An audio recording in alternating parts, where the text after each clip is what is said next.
오늘은 함께 누가복음을 묵상하려고 합니다. 누가는 안디옥 출신의 의사입니다. 안디옥 출신의 의사로서 이제 주님의 귀한 은혜를 입고 성경을 기록했는데 두 권의 성경을 기록하죠. 먼저는 누가복음을 기록합니다. 누가복음 1장 1절로 3절 보면 예수님의 행적을 기록한 사람들이 참 많았어요. 그 많은 사람 중에 나도 예수님이 걸어가셨던 그 걸음을 자세히 살펴서 기록한다고 했습니다. 그리고 이 기록을 데오빌로 각하에게 보내는 편지로 보내게 됩니다. 이 데오빌로라는 이름은 신의 친구라는 뜻이에요. 데오스 필레오라는 말이거든요. 당시의 신이라고 하면 최고의 신은 우리 하나님이시지만 예수를 알지 못하는 그들에게 있어서는 황제의 신이 가장 큰 신이었어요. 마치 황제의 친구처럼 신의 친구라는 이름을 가진 이방 사람 데오빌로에게 복음의 말씀을 하나하나 기록해서 보내었다는 거예요. 그리고 훗날에는 다시 펜을 들고 예수님께서 하늘로 승천하신 이후에 성령께서 하신 일들을 쫙 기록해서 보냈는데 그 성경이 사도행전입니다. 그래서 누가복음은 예수님의 탄생부터 승천 부활 전까지 기록하였고, 사도행전은 그 이후의 일들을 기록했는데, 의사의 특징처럼 누가복음은 자세하게 기록되어 있습니다. 예수님이 탄생할 때도 주변 상황까지 다 기록을 해요. 다른 성경은 그런 내용이 없어요. 마가는 로마인에게 편지를 썼기 때문에 예수님의 탄생에 대한 이야기보다도 로마에서 믿음 생활하는 핍박 중에 있는 성도들에게 복음으로, 말씀으로 세워져야 된다는 그 마음으로 썼기 때문에 전반 내용이 없습니다. 그런데 누가는 예수님의 탄생할 때에 먼저 보내었던 세례 요한까지 기록해요. 그래서 1장과 2장에 보면 세례 요한이 오는 것을 기록하면서 당시의 배경들을 우리에게 암시해 주고 시사해 줍니다. 세례 요한이 태어나기 전까지 세례 요한의 아버지 사가랴는 벙어리가 되었어요. 여러분, 성경을 읽으면서 왜 벙어리가 되었는가라는 생각을 가지고 한번 읽어보셨는지요? 왜 벙어리가 되었을까? 당시에는 핍박 중에도 가장 핍박 그 당시였습니다. 입이 있어도 말을 못하고 진리와 진실을 전하면 생명을 걸었기 때문에 하나님께서는 오히려 세례 요한을 보내실 때 그 입을 막아주셨던 겁니다. 세례 요한은 좋아서 광야에서 생활했겠습니까? 광야가 좋아서 메뚜기와 석청을 먹으면서 광야에서 살았겠어요? 예루살렘 중심에서 하나님의 그 길을 준비하고 선포하기 위해서는 아직도 준비의 과정이 필요하고 당시에 얼마나 많은 큰 위험과 핍박이 있었는가라는 것을 누가를 통해서 다시 우리에게 가르쳐주고 있습니다. 여러분, 하나님께서는 누가의 그 탤런트와 성품과 가진 재능 또 의사의 직분을 통해서 마치 환자를 살펴보듯이 예수님의 걸어가셨던 걸음들을 자세히 살펴서 기록을 했다는 사실입니다. 오늘 이 누가복음에 나오는 하나님의 은혜가 저와 여러분에게도 함께 하기를 소원합니다. 데오빌로는 각하라고 했어요. 당시에 1000부장 이상 되어야 각하라는 존칭을 썼대요. 최근에 나온 성경에 보니까 데오빌로님이라고 되어 있는데 이전 성경에는 각하라고 했어요. 우리도 옛날에 누구 보고 각하라고 합니까? 예, 대통령에게 각하라는 표현을 씁니다. 그 정도로 고위층에 있는 분이 예수님을 믿으면, 예수님을 만나면 새로운 변화가 있다는 소망을 가지고 글을 써나갑니다. 나중에 로마가, 이탈리아가 기독교 국가가 되기까지는 앞에 있었던 관료들이 예수를 믿었기 때문에 기독교 국가가 되었습니다. 그런데 누가는 마지막 예수님의 명령 말씀을 어떻게 받았을까요? 말씀 보면 세 가지의 명령을 받았는데 44절로 49절에 나오는 말씀입니다. 먼저 44절 말씀 제가 다시 한번 읽도록 하겠습니다. 또 이르시되 내가 너희와 함께 있을 때에 너희에게 말한 바 곧 모세의 율법과 선지자의 글과 시편에 나를 가리켜 기록된 모든 것이 이루어져야 하리라 한 말이 이것이라 하시고, 45절 다 같이 이에 그들의 마음을 열어 성경을 깨닫게 하시고. 누가가 보았던 예수님의 승천하기 전 마지막 말씀은 성경을 깨닫게 하신 예수님을 만났어요. 누가는 성경을 가르치고 깨닫게 하는 예수님을 여러 차례 반복해서 기록합니다. 예수님의 이 땅에 오신 목적도 가르치고 치유하고 전파하는 사명을 가졌다고 말씀했습니다. 부활하신 예수님께서는 부활주일 오후에 자기 고향 엠마오로 내려가던 시리에 빠진 두 형제 제자에게 동행하면서 하나님의 말씀을 가르쳐 주었습니다. 누가복음 24장 27절 보면 성경 전체에서 자기에 관하여 써놓은 일을 그들에게 설명하면서 동행했지만 성령이 임하기 전까지는 그들은 깨닫지 못했어요. 그런데 예수님께서 한참 동행하던 중에 깨달은 그들이 깜짝 놀랐습니다. 그리고 가던 길을 멈추어서 다시 리턴하여 예루살렘으로 돌아와 제자들에게 우리가 길을 갈 때 주님을 만났습니다. 주님께서 우리에게 말씀하실 때 우리의 마음이 하나님의 말씀을 품어주실 때에 우리의 마음이 어떻게 되었다? 뜨거워졌다고 했습니다. 그렇습니다. 우리 주님은 지금도 성령님을 통해서 저와 여러분에게 하나님의 말씀을 깊이 묵상하고 깨닫기를 원하십니다. 성령의 은혜로 마음에 성령의 감동을 받아 뜨겁게 되기를 원하십니다.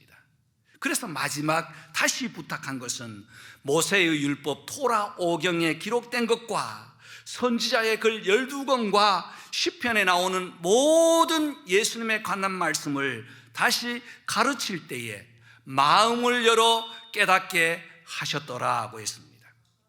여러분, 원래 성경은 낫권으로 되어 있었어요. 낫권이라 낫장으로 두루마리로 되어 있었죠. 이것을 바벨론 포로에서 돌아온 에스라가 성경을 잘 학사가 연구를 해서 1차 편집을 했습니다. 그리고 성경학자들이 훗날 성경을 다시 편집하여서 저와 여러분이 한 권 한 손에 가질 수 있도록 오늘 얼마나 편리하게 성경을 주셨는지 모릅니다.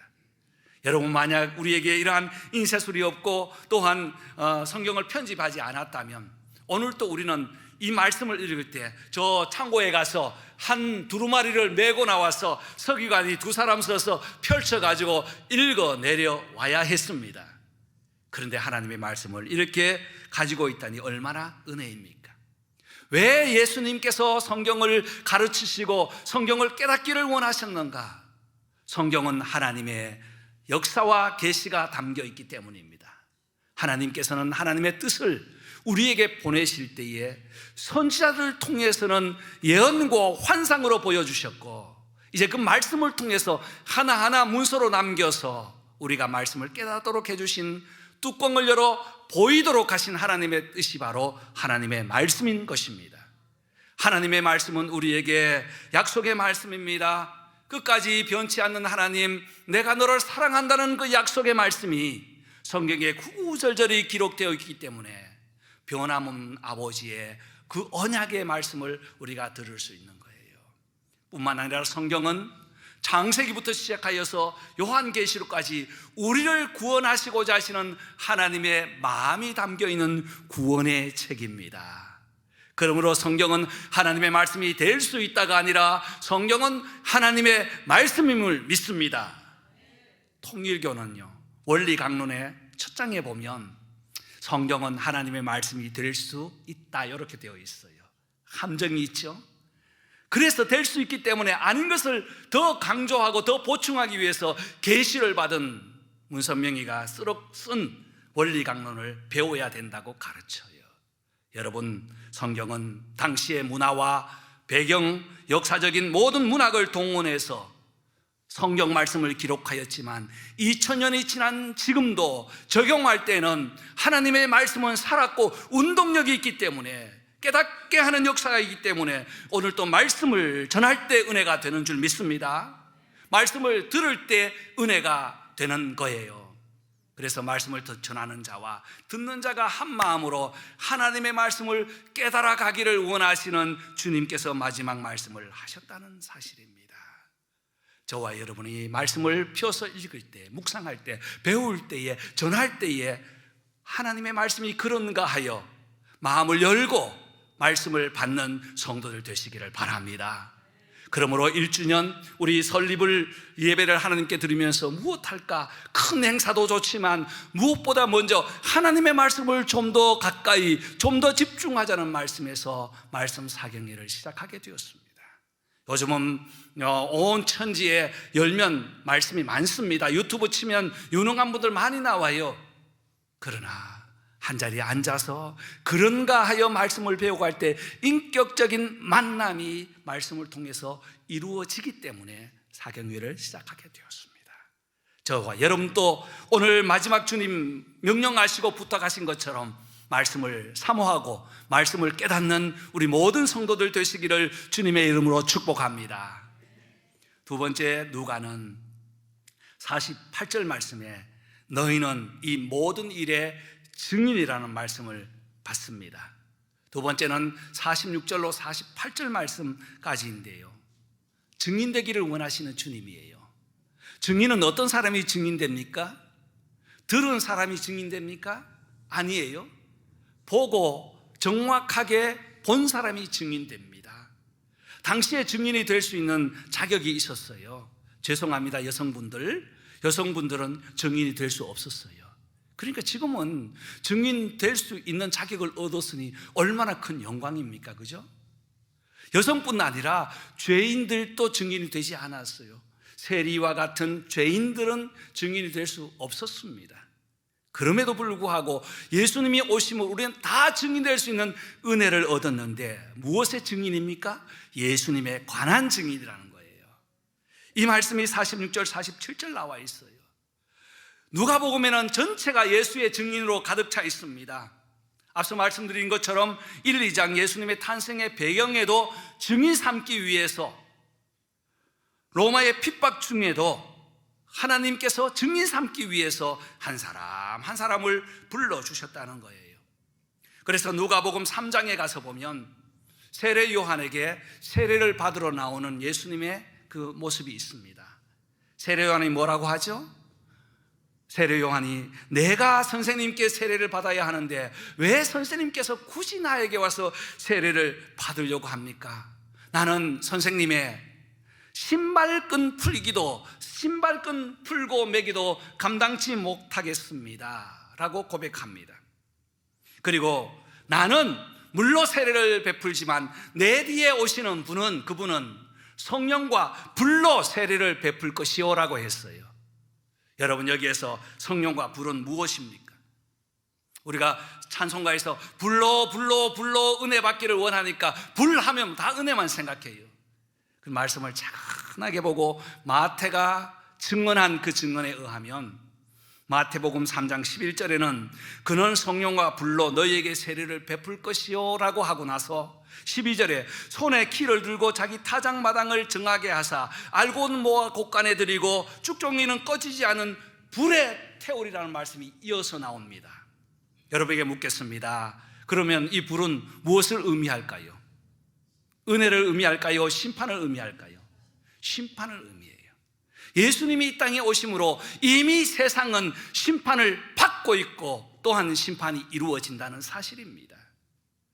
그렇습니다. 우리의 증인은 예수님께서 구원해 주시는 은혜의 주님이시지만 또한 예수님은 믿지 않는, 타작마당을 정하게 하는 것처럼 믿지 않는 자에게는 심판의 주님이라는 사실을 우리가 꼭 기억하고 증인되어야 할 것입니다.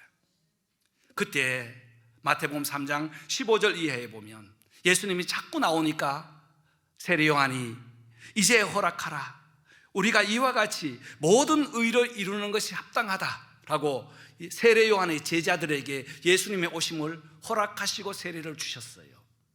여기에 모든 예수님이 세례 받으신 것은 우리가 일반적으로 들었던 겸손하시기 때문에 세례 받았다, 이건 초급이에요.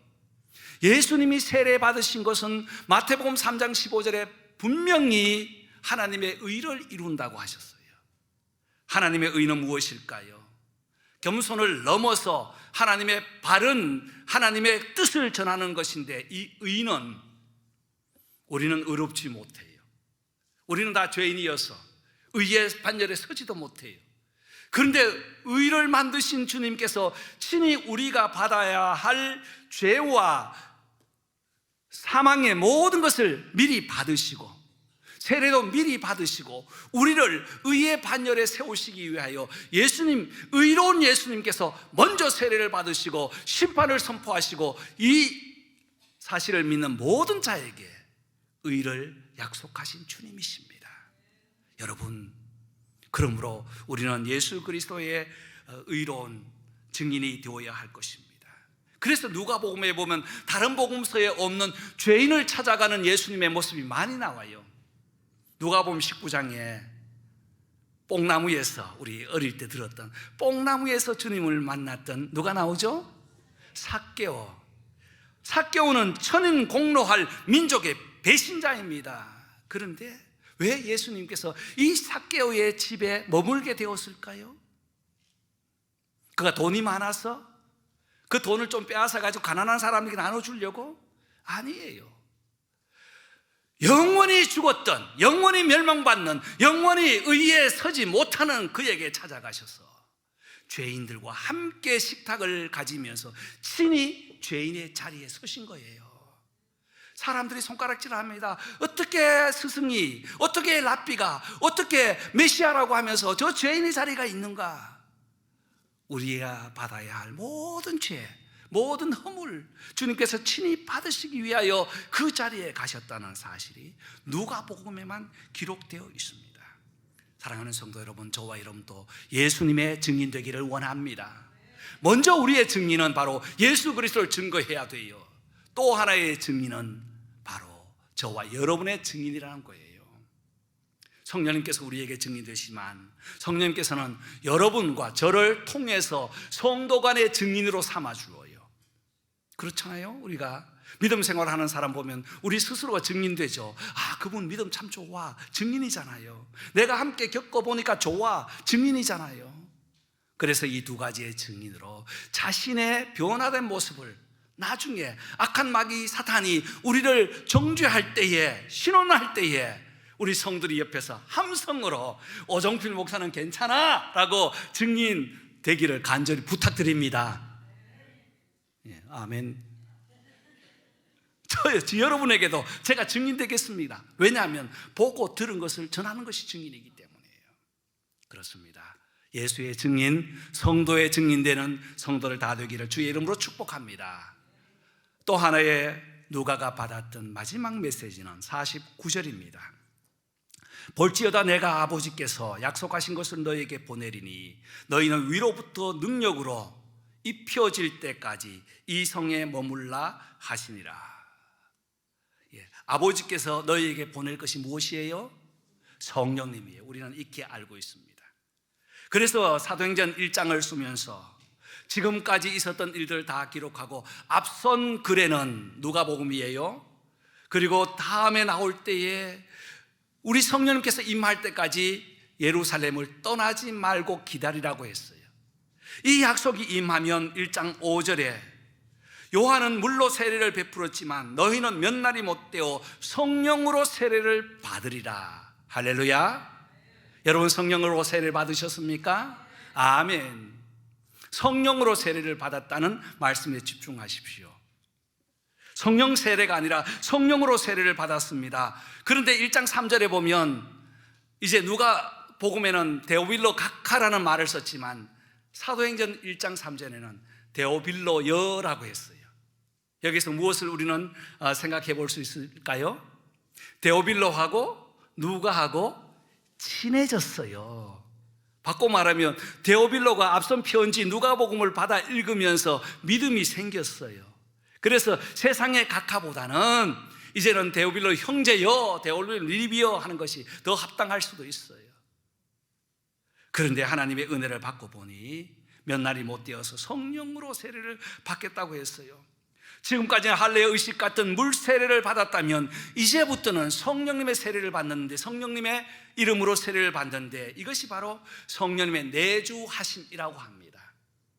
한때 다른 어떤 교단에서는 이것을 가지고 성령 세례 막 해가지고 성령 세례가 새로운 무엇인가 있는 것처럼 자꾸 강조를 했어요.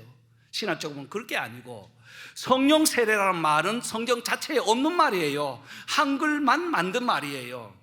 그런데 성령으로 세례를 받느니라, 세례를 받을 때 이미 누구의 이름으로? 예수의 이름으로 성령을 통하여 세례를 받기 때문에 우리에게는 성령님이 임재하여 주시는 줄 믿습니다. 그러므로 성령을 받은 사람은 뒤로 자빠지고 넘어지는 게 아니라, 성령 받은 사람은 더 하나님의 말씀과 함께 주님과 동행하는 걸음의 변화를 추구하고 살아간다는 것이죠. 물론 특별한 경우가 있습니다. 선교를 나가보거나 아니면 정말 의사가 없는 곳에서는 기도하면 갑자기 막 병이 낫는 경우도 있어요. 제가 캐나다에서 아이들 데리고 저 멕시코까지 선교를 갈 때 중간에 차가 퍼져버렸어요. 차가 퍼지면 누구를 불러야 되나요? 메케닉을 불러야 돼요. 그래서 우리가 뭐 할 수 있나요? 중간에 그 사막 가운데서 퍼졌으니 우리 한번 기도합시다 하고 막 같이 찾았고 기도했어요. 그런데 기도하고 나니까 차 시동이 걸리는 거 있잖아요. 하나님의 은혜로 생각했지만 너무 롱 드라이브를 해가지고 번된 거예요, 사실은. 하나님께서는 이렇게 놀라운 변화와 역사를 하실 수 있습니다. 인정합니다. 그러나 오늘 말씀에 보면 성령을 받을 때, 성령에 임할 때에 먼저 우리의 죄인임을 고백하고 하나님의 은혜를 사모하면서 하나님의 귀한 역사를 다시 한번 걸어가고 있다는 사실입니다. 성령을 받았다고 해서 막 갑자기 예언하고 하는 것은 바람직하지 않아요. 제가 경험했습니다. 너무 성령의 체험해가지고 어떤 선교단체에서 저희 교회, 제가 캘리포니아에 있을 때예요. 교회를 잠깐 좀 빌려달라고 해서 왜 그러냐고 했더니 이 선교단체에서 여성 성령 집회를 하겠대요. 그래서 제가 오픈해줬죠. 뭐 하는가? 유명한 단체이긴 하지만. 그래 가만 보니까 엉뚱한 소리를 해요. 그리고 같이 몰려다니는 그룹이 있어요. 어떤 분은 어디서 왔다 이 그룹에 있어요. 하나님께서 역사하지만 그렇게 성령을 남용하거나 오해해서는 안 된다는 거예요. 또 한 번은요, 우리가 잘 아는 이어령 교수 있잖아요. 그분의 딸이 이미나 목사님이셨어요. 이분이 제가 컨택을 내서 아버지를 어떻게 하와이에서 예수를 믿게 하도록 했는가 하는 간증을 하기로 했어요. 그런데 오시더니 성경 본문하고 갑자기 다르게, 목사님 오늘 하나님께서 이 교회에 대한 새로운 말씀을 주셨습니다 라고 본문을 싹 바꾸는 거예요. 그리고 말씀을 증거하는데 보니까 이게 신계시파예요. 신계시파. 그래서 성령을 빙자해서 연세 드신 분들이 많으니까 성령께서 말씀하셨대요. 지금 이 시간에 관절 아픔은 분명히 계신다고. 연세 드신 분 많은데 여기 지금 계시잖아요, 그죠? 앞으로 나오라고 해요. 그렇게 성령을 남용하면 안 됩니다. 그때 켈빈 대학 교수로 계셨던 김영철 목사님, 저희 교회 목사님이셨거든요. 목사님이 가장 먼저 일어나셔서 나가시더라고요. 이거 아니야 하시면서 나가시더라고요. 하나님의 말씀은 바르게 인격적으로 만나서 성령님이 임하시면 먼저는 자신이 겸손해집니다. 자신의 변화가 일어나요. 성령님이 임재하면 타인을 존중합니다. 내가 성령으로 어떤 체험을 받았다 이 강조하는 것이 아니라 자신의 겸손과 타인을 존중하여서 말씀으로 변화되고 은혜로 변화되고 사랑으로 변화된 삶을 드러내는 것이 성령의 은혜의 역사인 줄 믿습니다. 그러나 특별한 경우에 예외로 나타날 수 있습니다. 여러분, 그렇습니다. 성령이 임하면 누가는 무엇을 하라고 했나요? 너희가 권능을 받고 권세와 능력을 받고, 권세는 존재적인 권리를 가지고 하나님의 백성의 권리를 가지고 파워, 능력으로, 권능으로 상대의 가치에 나가서 악한 마귀 사탄에 대하여 힘껏 말씀으로 싸우라고 우리에게 부탁했어요. 어디까지? 예루살렘과 온 유대와 사마리아와 땅끝까지 복음을 알지 못하는 어디든지 가서 복음을 증거하러 우리에게 부탁했습니다. 사랑하는 성도 여러분, 저와 여러분이 오늘 누가의 마지막 말씀, 성령을 보내실 것을 약속해서 오늘 저와 여러분이 성령의 은혜로 이 자리에 나오신 줄 믿습니다. 성령님과 함께 동행하기를 원합니다. 성령 임하기를 소원하십시오. 성령이 내 마음, 내 인격에 입혀지기를 소원하십시오. 그래서 우리의 삶이 변화되어 하나님께서 보실 때에 잘했다 칭찬하는 놀라운 은혜가 있기를 바랍니다. 누가는 마지막까지 바울과 함께 동행했습니다. 마지막까지 동행하면서 감옥에 있을 때 골로새서 4장 14절 보면 사랑받는 의사 누가가 너희에게 문안한다고 했어요. 감옥에 갇혀 있었잖아요. 그리고 디모데후서 4장 11절에 마지막 편지를 쓰면서 누가만 나와 함께 있느니라. 대만한 세상을 향해서 갔고 누가는 나와 함께 있다고 변치 않는 믿음으로 끝까지 바울을 도왔던 분이었습니다. 사랑하는 성도 여러분, 저와 여러분도 이 믿음 변치 않도록 세상에서 흔들리지 말고 오직 하나님의 말씀으로, 성령으로 귀한 말씀의 증인 다 되는 축복이 있기를 주의 이름으로 축원합니다.